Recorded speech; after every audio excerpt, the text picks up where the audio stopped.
రోజా నోటి తీరు వల్లే 2024 ఎన్నికల్లో ఓడిందనే ప్రచారం ఫలితాలు వచ్చిన తొలి రోజు నుంచే ప్రారంభించారు. చంద్రబాబు, లోకేష్, పవన్ కళ్యాణ్ పై రోజా అనుచిత వ్యాఖ్యలు చేశారని, అందుకే వైసీపీపై ప్రజలు తీవ్ర వ్యతిరేకత వ్యక్తం చేశారని కూడా ఆగ్రహం వ్యక్తం చేశారు.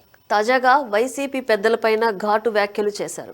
అదే సమయంలో తన వర్గం నేతలతో జరిగిన సమావేశంలో పార్టీ అధినేత జగన్ పైన కూడా తీవ్ర అసహనం వ్యక్తం చేసినట్లు తెలుస్తోంది.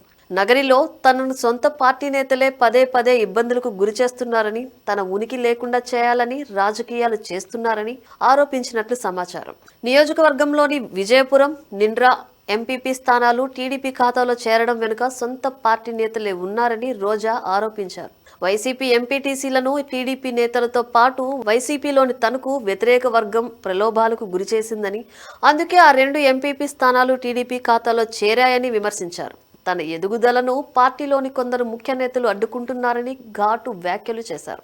తాను ఆపరేషన్ చేయించుకుంటే కనీసం పరామర్శించలేదని, కానీ ఇదే సమయంలో తన ప్రత్యర్థుల ఇంట్లో జరిగిన కార్యక్రమాలకు ఎలా హాజరవుతానని నిలదీశారు.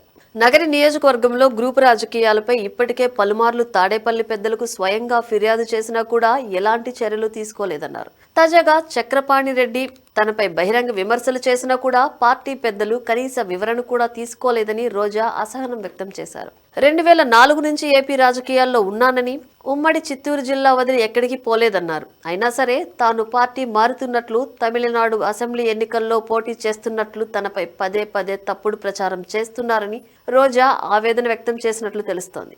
ఈ అంశాలన్నీ గతంలోనే జగన్ దృష్టికి తీసుకెళ్లినా కూడా ఎలాంటి ఉపయోగం లేకుండా పోయిందని రోజా గుర్రుగా ఉన్నారు. పార్టీలో కొందరు నేతలే తనపై తప్పుడు ప్రచారం చేస్తున్నారన్న రోజా దిద్దుబాటు చర్యలు చేపట్టకపోతే తాను కఠిన చర్యలు తీసుకోక తప్పదని కార్యకర్తలతో వ్యాఖ్యానించినట్లు తెలుస్తోంది.